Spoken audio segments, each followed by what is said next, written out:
Right now on Hoosier News Source, we'll tell you what our student government wants to achieve this year, and more on student housing issues and what students can expect for next fall. And I have rising temperatures as well as the forecast for Thursday night's IU versus Iowa women's basketball game. Hoosier News Source starts now.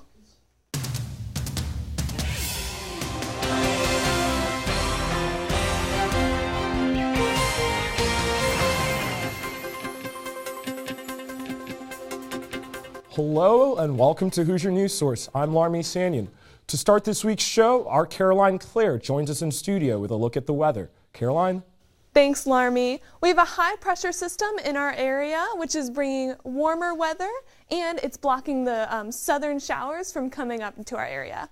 Now let's see how this will affect the women's basketball game Thursday against Iowa. 6 p.m. as you head to the game, it'll be 42 with a 0% chance of precipitation. 8 p.m. game time, it'll be 37. And 10 p.m. right after the game, 34. So make sure if you're heading to the game just to bring a coat and maybe a scarf and a hat. Now let's take a look at what the rest of the week has for here in Bloomington. Wednesday, we have a 100% chance of rain and 46. Thursday, partly sunny and 44. Friday, mostly sunny and 51. Saturday, 57 and a 60% chance of rain. We have a cold front moving through Saturday night and early Sunday morning, which is going to bring a slight drop in temperatures as we go into early next week. So going into next week, we have Sunday, we have 48 with a 40% chance of rain. Monday, partly cloudy, 44. And Tuesday, 47 with a 60% chance of rain. Make sure to take advantage of the warmer temperatures this week and cheer on our women's basketball team this Thursday. Larmy, back to you.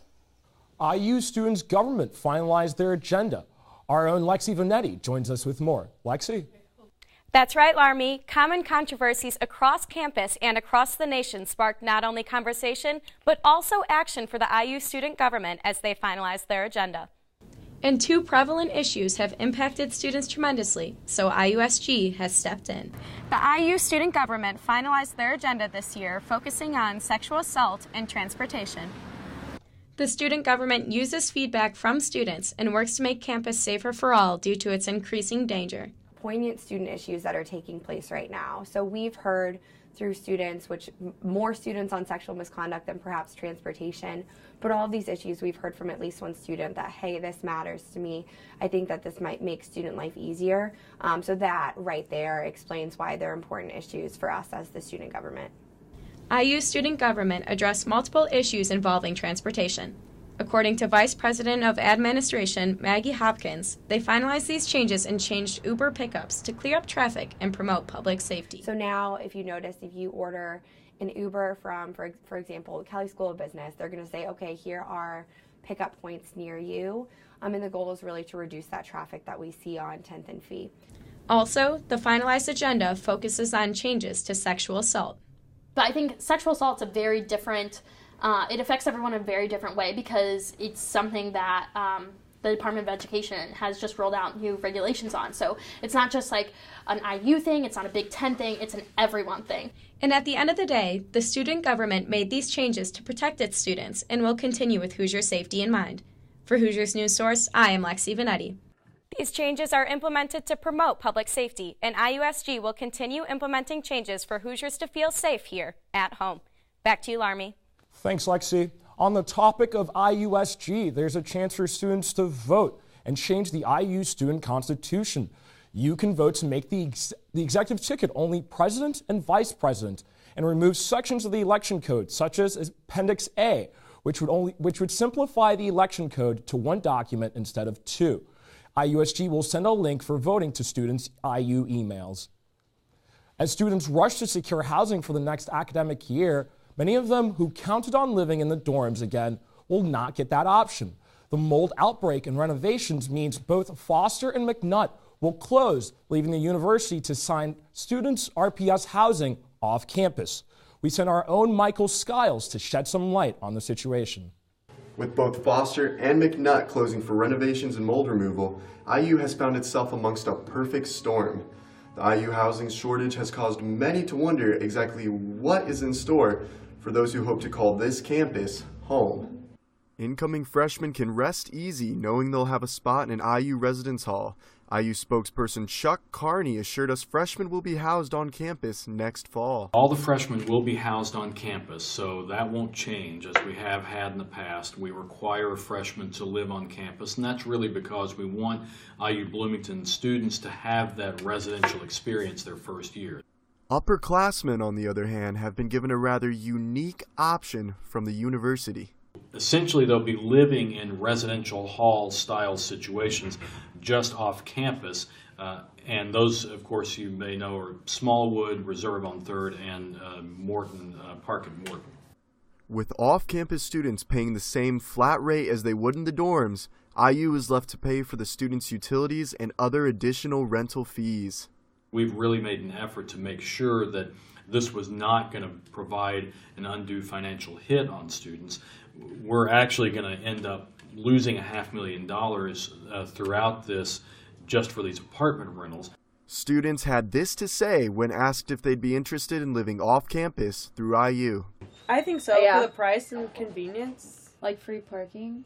It is in our interest to make sure that students are comfortable and they're healthy and they are here and can do the things that they came here to do, which is to study and learn.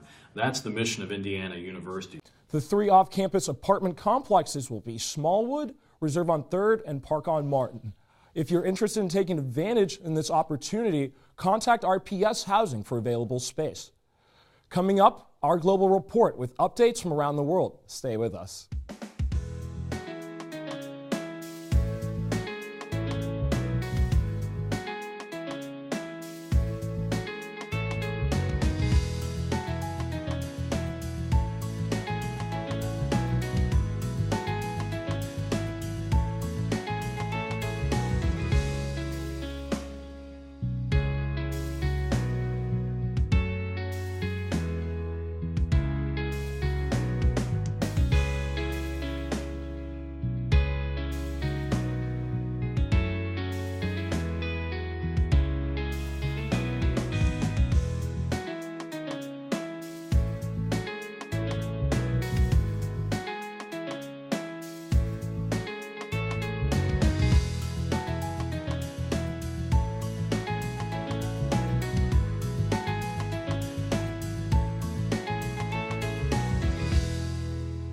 Welcome back to Hoosier News Source. Now let's take a look at stories people are talking about around the globe with this week's edition of the Global Report. We begin tonight in Latin America. The political stalemate and humanitarian crisis in Venezuela continues this week. In a speech Monday, President Trump again backed opposition leader and interim president Juan Guaido.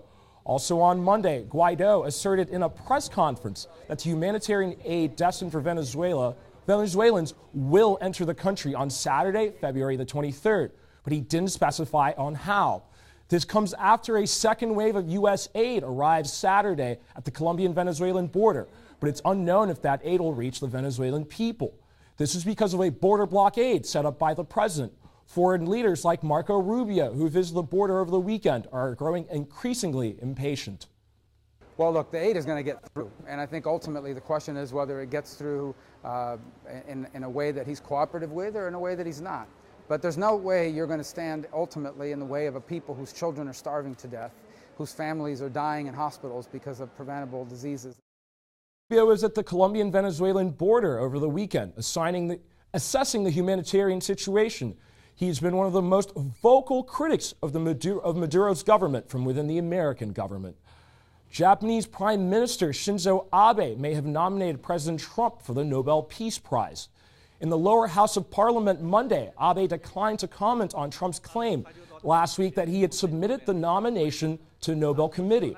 But he also mentioned, quote, "I am not saying that it is not fact," end quote. Abe expressed his appreciation of Trump's leadership and efforts to solve the North Korean nuclear and missile issues and the abduction issue. A second summit between North Korea and Trump will take place in February in Vietnam.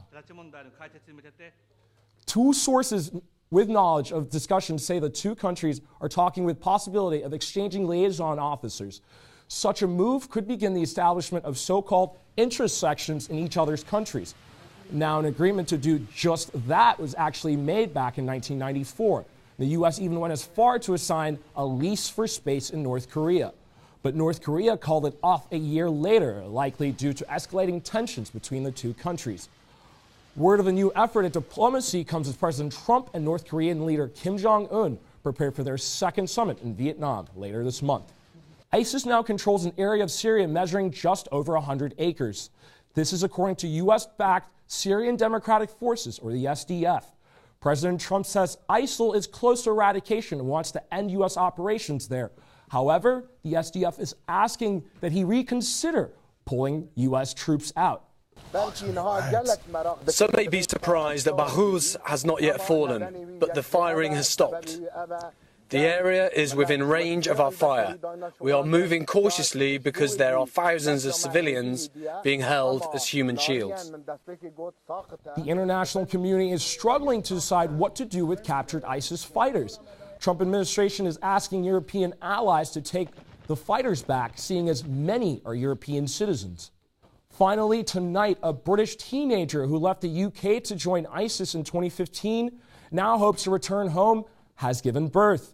Shamima Begum, who was 15 at the time, left London's Gatwick Airport with 2 of her classmates and traveled to Syria. Her lawyer said in a statement that Begum is now 19 and given birth to a boy and that both are believed to be in good health. Begum is looking to go home to the UK, although the British Home Office has said she's not welcome. Hundreds of British ISIS fighters believed to be wanting to make their ways back to the UK.